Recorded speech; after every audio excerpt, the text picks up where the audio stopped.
What's going on, guys? T-Mart here, and today I'm bringing you guys their Black Ops 2 tips and tricks video, and today we're starting up the Black Ops 2 Nade Spot series. So I'm pretty excited about this. Got a lot of great nade spots to show you guys in this game, and this series should be pretty good. So starting off here with episode 1, we're taking a look at the map parade. Now, in these videos, we're going to be doing kind of like objective-based nade spots, where you can take people out on domination flags, on search and destroy and demolition bomb sites, and in hard points, as well as, you know, popular places throughout the map. Now, technically, any place where you throw a nade and get a kill could be called a nade spot, even if you only hit it 1 out of 100 times, but the goal of these videos is to give you like 1 or 2 spots on the map that you can nade an objective from that's super easy to do. You don't have to really think about it a lot or line it up or anything like that. You just kind of like, it's a generic placement that you can usually get kills from and protect those objectives. So, anyway, starting off here for A domination. If the enemy team is taking A dom, a lot of times you'll find yourself down by the pool. If you're down here, run over here behind the pool bar, look up by this tree, aim a little bit left of the A dom marker, let that nade fly. It's going to bounce off the back palm tree wall behind A and roll right on top of the flag. It'll get you kills every time. Now, the other good place to nade A from is if you're in the middle of the map. What you want to do is run into the kitchen, look pretty much straight up in the air, line it up directly with that A domination marker, let it fly, and again, it's just going to roll right on top of the flag, and you'll usually get a kill there. Now, for B domination, you got quite a few different spots. Number 1 is if you're behind the laundry building. This is a popular spawn. What you can do is get in between the stairs of laundry and then the little like rock foundation statue type thing to my left. Get directly in between those two, aim directly at the B domination marker, and throw it just above the roof of the laundry building, and it's going to roll right on top of the flag and kill people every time. If you're in the middle of the map, either on the art or the kitchen side of the courtyard, all you have to do is bank the nade off the vertical columns that separate B domination from the courtyard. That is so easy to do. There's no way you'll ever miss that nade spot.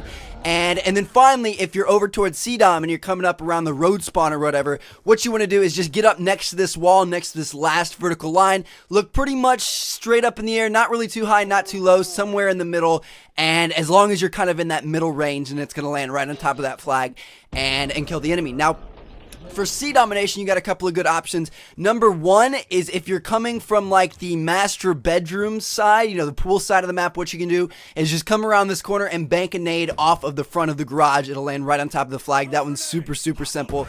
On the other side of things, if you're coming from the B-Dom or the statue side, this is probably the hardest nade to throw in this video, but once you do it a couple of times, you kind of get the hang of it. What you want to do is hop up on top of this little garden thing right here and aim directly at the C domination marker, and then pretty much throw it straight up in the air. Make sure you jump to give it that extra oomph, and usually if you do it right, if you try to get the nade as close to the edge of that building as possible, the lip of that roof, then it should come down directly on top of the C domination flag. So just practice it. It's a little tough to get, but once you get the hang of it, it's really easy to recreate. Now, finally, if you want to nade C-Dom from the middle of the map, then if you have a Simtex, you can just throw it right over the art wall. It's going to land on top of the flag every time. Or if you use a frag, what you want to do is if you throw it right over the wall, it'll roll past the flag. So what you want to do is bank it off the wall of the house that's up above you. Yes, I bet a lot of you guys didn't even know that house was there.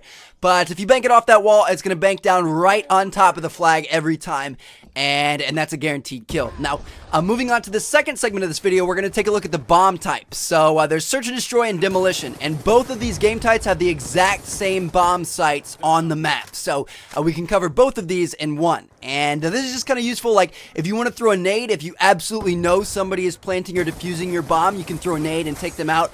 Or if you're not sure if somebody's there, you can throw either a stun or a flash in these spots and kind of check. And if you get a hit marker, then you know an enemy's there. So both ways can be pretty useful. So starting off with the A bomb site, what you can do is if you're in the basketball courts, which you'll find yourself defending A from this area a lot, what you can do is just go up to this little doorway right here next to the locker rooms and aim directly at the bomb site and then let a grenade fly. Don't throw it too high, don't throw it too low. Anywhere in the middle works. It's going to land right on top of the bomb, and you're at least going to get a hit marker and know somebody's there. Now, this next one is my absolute pride and joy. So if you're in the kitchen and you want to check if somebody's planning or defusing A, or if you want to take somebody out, what you can do is if you aim at the bar just before the doorway, this one right here that I'm highlighting, look pretty much straight up in the air, jump and throw a frag. This won't work for a Simtex, but if you jump and throw a frag or a stun or whatever, it's going to land right on top of that A-bomb every single time. This thing is so useful because you're kind of, you know, back in your spawn in the kitchen, everything, you're away from enemies, and you're able to check that bomb site and maybe get a kill. So that one, just make sure you use it because it's really, really useful and just really good. Now, Moving on to the other side of the map for the B-bomb site, this one is a little bit harder to do. There aren't really that many nade spots for this one, but there are two that you can use that have to do with laundry. So if you're defending the B-bomb from behind laundry, you can pretty much throw the same nade that you threw for B domination. What you want to do is just line yourself up in between the stairs and the statue, look up directly at the bomb site, and then throw a frag or a Semtex or a stun or whatever you want, just barely over the lip of the roof of the laundry building, and you're going to take them out. Or if you're inside the laundry building, sometimes you don't want to peek out in that window because people can shoot you. You know, maybe there's two enemies left, one's defusing and one's watching the window. What you can do is just throw a nade or a stun or whatever a little bit to the left of the bomb site. It's going to bounce off that curved wall next to the bomb, and it's going to land on the back side of the bomb to take anybody out who may be defusing. And then finally, the third segment of this video has to do with hardpoint. Now, there are two hardpoints on this map that are in buildings that have holes in the roof that you can take advantage of. So if you have control of the hardpoint, you can throw stuff out of those holes to prevent enemy advancements. But more commonly, if the enemy has control of the hardpoint, then you can throw stuff into it to kill them or stun them or do whatever and help you take control of it. So one is the kitchen. They've got skylights in the kitchen. You guys saw that earlier in the video, so you can use those. The second is the garage over on the other side of the map. There's a big circular hole in the middle of the garage, and this thing is so useful and nobody ever takes advantage of it, so make sure you use that as well. So anyway, there you guys have it. Hope you guys enjoyed the video, and I hope you guys want to see more of these in the future. Let me know what you guys think, and I got a bunch of great videos coming soon. Thank you all for watching this video. It took a ton of work, so if you enjoyed it, make sure to hit that thumbs up button, and I'll catch you guys later. Peace out.